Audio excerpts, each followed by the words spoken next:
Okay, but we don't have to start right away.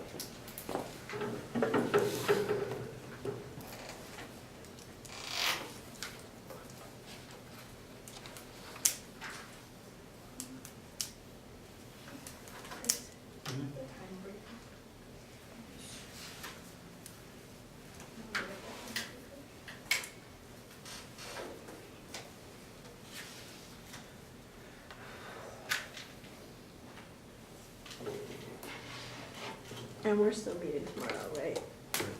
Okay, Remind me the time again, sorry, I was gonna email you, but. let me double check. I think we said like 11 a.m. tomorrow. Does that make my phone?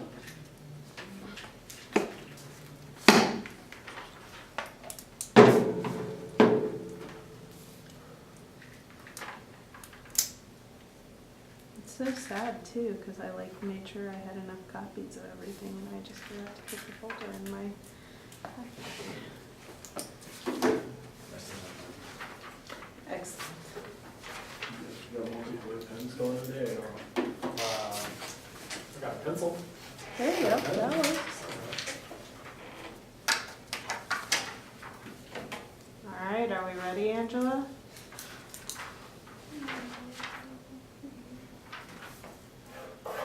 So our last practice debate, I know. I'm just so worried about time right now. And things don't make sense if I You should close the door before. yeah, oh, David didn't get to sign. Yeah, I forgot, I'm sorry. It's okay. It's not the least thing that we forgot tonight, Yeah, that's true. so. We should have saved it from last time. I don't have to stand, right? That's during the, Only during cross-examination. You only have to stand when you're speaking, which Okay. is either when you're speaking or when you're asking questions, okay. or answering questions. All right. Did I just tell you, or, because I want to hit my timer too? You tell me, and I'll wait for you. Okay. We need a healthy healthcare system that addresses all patients' basic resource needs as standard part of preventative care. We can cut the cost of spending by increasing access to basic care, basic needs like food, housing, transportation, etc. These services will address the root of these social and economic factors that contribute to illness and need for healthcare in the first place. From here on, I'm going to say ACA for Affordable Care Act, and I'll possibly say HL, which stands for Health Needs. Observation 1. People seek medical help when most of the time they lack basic needs. Travis, MD, medical doctor. Jerome Pate, a homeless alcoholic, went to the emergency room when he was cold. He went and when he needed a safe place to sleep. He went when he was hungry or drunk or suicidal. I'd sometimes go, he quotes, I'd sometimes go just to have a place to be, he said. He made 17 emergency room visits in just 4 months, a costly spree that landed him in the middle of an experiment to reinvent healthcare for the hardest to help patients here in Hennepin County. The system fails to fix the root of patients' problems, which causes a rise in spending.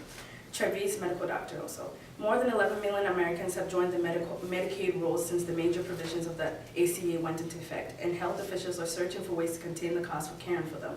Some of the most expensive patients have medical conditions that are costly no matter what, but a significant share of them so-called super utilizers like Mr. Pete rack up costs for avoidable reasons. Many are afflicted with some combination of poverty, homelessness, mental illness, addiction, and past trauma. Observation 2, inherency. Healthcare systems and governments define health needs as only being the 4 walls of a doctor's office. Only health leads creator or manager. And so many of his patients came in presenting with malnutrition that he began prescribing food for them. And they would take these prescriptions to a local supermarket, which would fill them and charge the pharmacy budget of the clinic. And when the Office of Economic Opportunity in Washington, D.C., which was funding Geiger's clinic, found out about this, they were furious. And they sent this bureaucrat down to tell Geiger that he was supposed to use expected dollars for medical care, to which Geiger famously and logically responded, "The last time I checked textbooks, the specific therapy for malnutrition was food." The existing healthcare system doesn't agree with this new healthcare strategy. Travis, medical doctor. The future of such efforts is uncertain. For programs that work to actually take root, more states and insurance companies may need to expand what they're willing to cover. For example, housing assistance, said Allison Hamlin, an expert for Center for Healthcare Strategies. And it is unclear if private healthcare systems, which little experience in taking care of social needs and still make most of their money per procedure, will be as enthusiastic as Hennepin County Medical Center. Observation 3, the plan. A healthcare system that addresses all patients' resource needs as a standard part of preventative care. Doctors and others in the healthcare system should be able to prescribe food, shelter, transportation, etc. for patients in need. The Department of Health and Human Services should allocate funding for insurance companies, programs such as Health Leads, for hospitals, and various medical plans. This funding should also come from the general federal revenue. Observation 4, solvency. Future costs can be cut by providing patients with solution to underlying problem. Travis, medical doctor. For Mr. Pate, 51, came to the Hennepin County Hospital's emergency room last summer, complaining of chest pains and thought of suicide. His arrival flickered on the screen of a social worker. She marched out to the emergency room to meet him. I was thinking, who is this person? Mr. Pate recalled, noting that she was not wearing a doctor's coat. How was she supposed to help me? She spent over an hour with him and learned that he was homeless and addicted to cocaine and alcohol. She came around, found a treatment program that would accept him, helped him fill out the paperwork, and then put him in a car to make sure that he got there. A doctor later diagnosed a major heart blockage.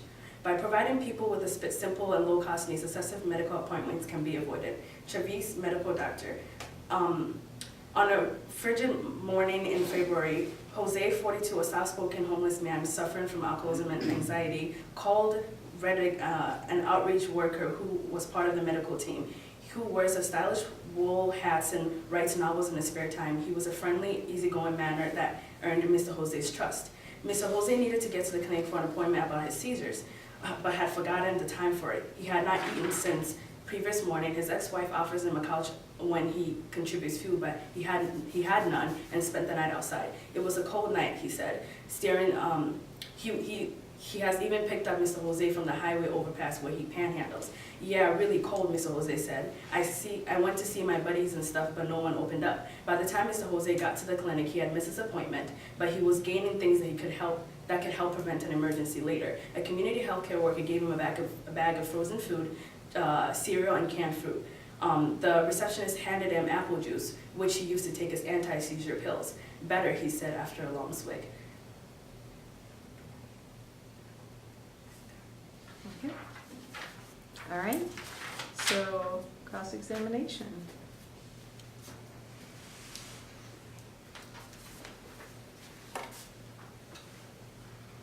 You both have to stand up now. You do too. Oh, Yeah. sorry. Okay, so first off, can you restate your plan again really quick? Oh yeah, definitely. So my plan is a healthcare system that addresses all patients' basic resource needs as a standard part of preventative care. So doctors and others in the healthcare system should be able to prescribe not just medicine, but food, shelter, transportation for patients in need. The Department of Health and Human Services would be allocating funds for insurance companies, programs such as Health Leads. Sorry, that was my phone. Yeah. For hospitals and various medical plans. And then this funding should also come from the general federal revenue. Okay, so and then you asked about like social workers, or you talked about social workers like working in this process, and how would they be interacting with like the health professionals then? Well, so if a doctor meets with the patient and realizes that the patient, just like as they do in general with people that they meet in the street or people that come in, if they need, if a child comes in and they are cold and they end up getting pneumonia or something, if they tell them that, they can meet with the social worker and kind of refer them to the social worker to help make sure that they have a warm house or warm clothes to wear, which ends up fixing the problem. So you're saying the doctor will let the social workers know? Yeah, so it'll be in their record, and I'm pretty sure it's something that they'll be able to just kind of electronically share, or as he sends a referral to see another doctor, he can also refer somebody to see their social worker. Okay, and what's the difference between like what the doctors and social workers will be doing compared to what community healthcare workers are already doing right now? Well, the difference is in community healthcare, there is a lot of doctor shortage and there are a lot of Okay. negatives that come with that. There is a lot of doctor shortage and a lot of problems that come with that in itself. This one, they go to just any clinic that they want to go, and Okay. then they will be referred to a social worker. It's a much easier process. They have everything electronically done instead of them going to the community and not actually seeing a real doctor.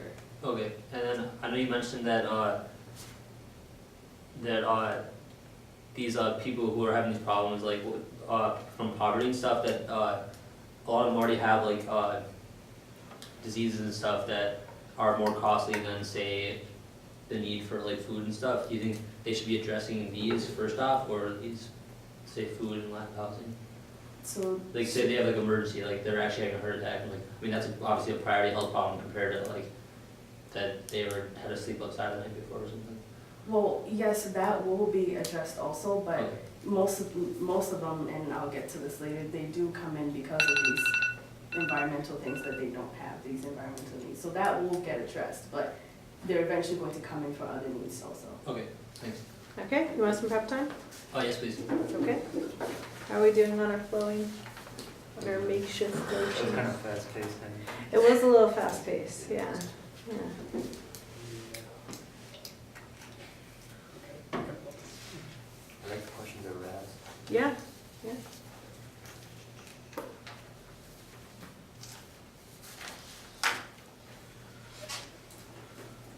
So I'm gonna let you keep your notes today so you can write your ballots when I email them to you. 30 seconds used.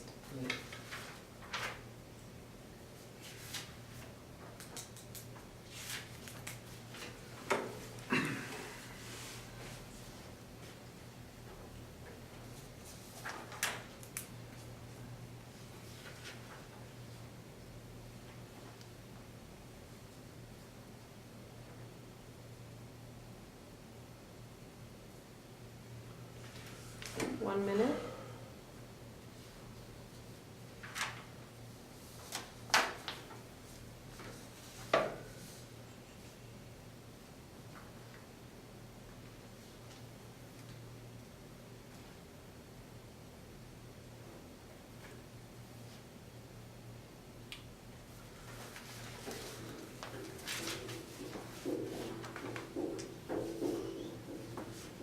You ready, Chris? Yeah. We have 2:30 remaining. 7 minutes, correct? That's correct. Okay, so, Put down your pen.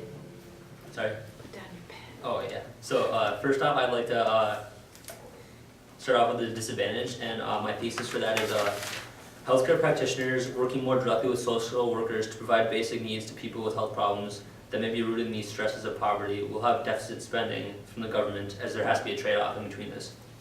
And to start off with the uniqueness and brink of this, right now there is no deficit spending on poverty, as the government doesn't need to take the role that other organizations already are doing, and many people in poverty are taken care of as well by these organizations. And evidence for that is the U.S. deficit spending is less than predicted overall this year and in the past couple years. On the White House's annual budget update, the data shows that federal government is on course to record a $455 billion budget deficit this year, which is $128 million less than the Obama administration had projected 6 months ago. This is expressed as a percentage of gross domestic product, and is even more impressive that it amounts to 0.6% of GDP that we were planning to borrow this year, but won't have to borrow after all. And well over half of this unexpected deficit reduction is due to above forecast tax revenue generated by the economy's continued growth. And the link between this, this plan will cause deficit spending overall, and deficit spending would occur as a result of a federal program, and under Kaiser Family Foundation 2012. The challenge is made more difficult by the highly decentralized nature of healthcare decision-making in the United States. Healthcare investment and spending are influenced by federal and state programs with different payment systems, incentives, and reimbursement levels, by numerous private health insurers, each with their own payment policies and practices, and by direct family payments for services that are not covered or will not be covered by public or private insurance. And decisions by one program may shift costs or affect payment decisions by other payers, usually in an uncoordinated fashion. And still the lack of coordination across public and private spending programs makes coordinating efforts to reduce costs and increase efficiency systems a challenging proposition. The internal linked government intervention and trade-offs because of debt hurts other future endeavors that the government could pursue to help others in need. And the evidence for this, so the deficit spending causes the government to throw away money. And under Johnson 2013, for the past 2 generations, and particularly during the last 12 years, Washington has begun to pile up a massive and unsustainable level of debt. For the most part, that spending wasn't used to avert national crisis or to rebuild an aging infrastructure.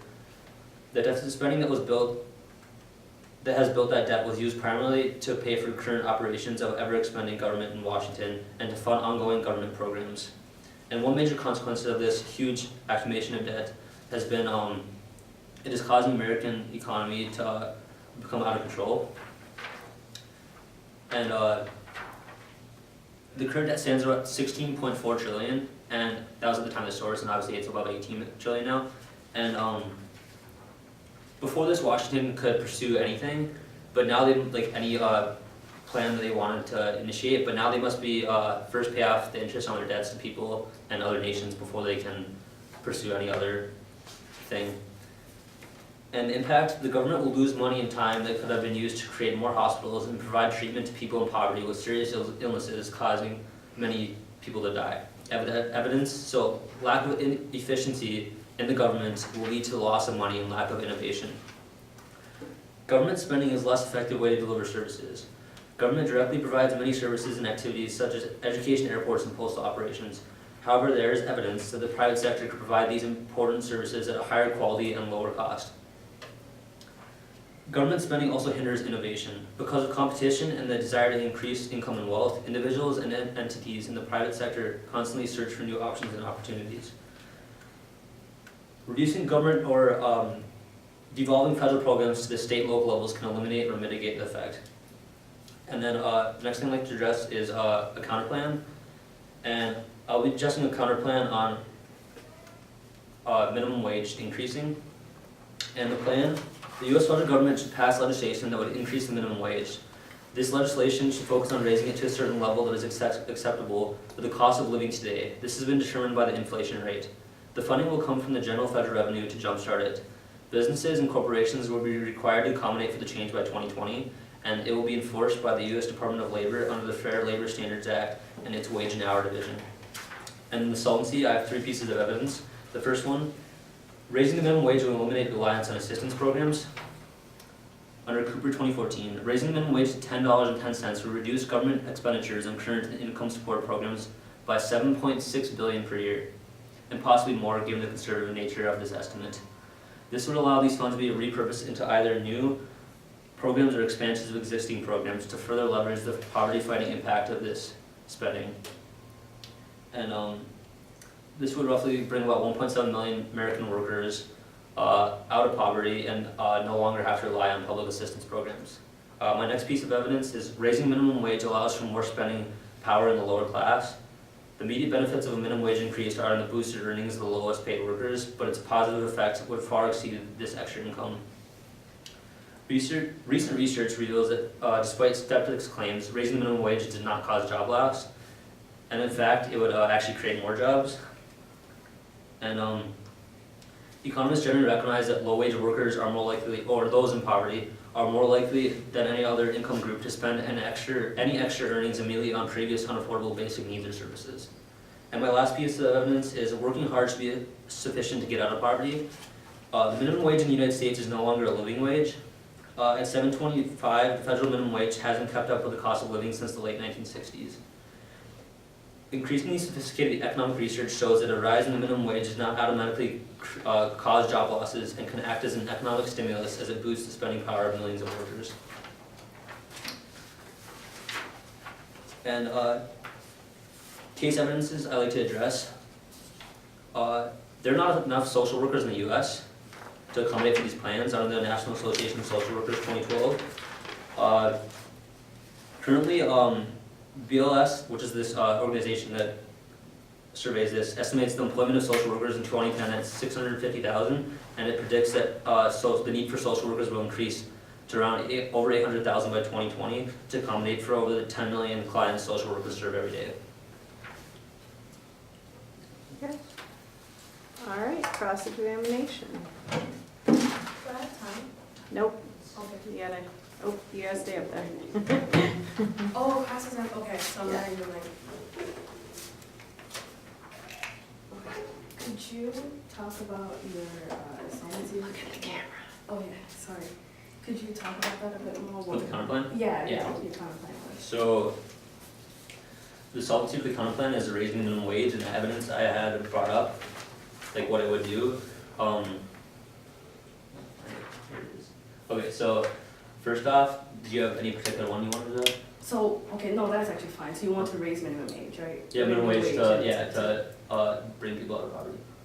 Okay, so what if you're homeless and you don't have a job? How does raising minimum age help you? So the unemployed is different. Actually, there's programs to. Here, how do I say this? So the minimum wage would eliminate reliance on assistance programs, like even those unemployed. But if you're unemployed, Well, they're under you're not government. getting They're under paid. government. They're still under these government plans, and they Some of them aren't. They're just living out in the streets. They're not under anything. They're just living out in the streets. So yeah. how does, if you're not getting paid anything, because if they are, they would be able to get food for themselves and all these things, but they're not getting anything. So how does raising minimum wage actually help that? This is for people who are already homeless. Yeah, these are unemployed. I'm talking about poverty people right now, or the people who are in poverty. Yeah, that are employed. And then for the unemployed, the plan would be to initiate. Well, so my counter plan focuses on those that are employed. Those are employed, okay. Okay. So you don't have a plan for those that are not employed and Mm. still need these problems and can still go to the emergency room? No, that's it. Yeah. That's fine. You still have a minute, Oh, 7 minutes? Okay. And, so you were talking about cost and you said that, you said something about social workers. Can you talk about that again? That had to do with cost, that there's not. Oh yeah, there's not enough social workers They're not to enough. like accommodate for this, like working with the health practitioners to do this, because they're overburdened. They would they already have to work with 10 million Okay. clients, and obviously like initiating my client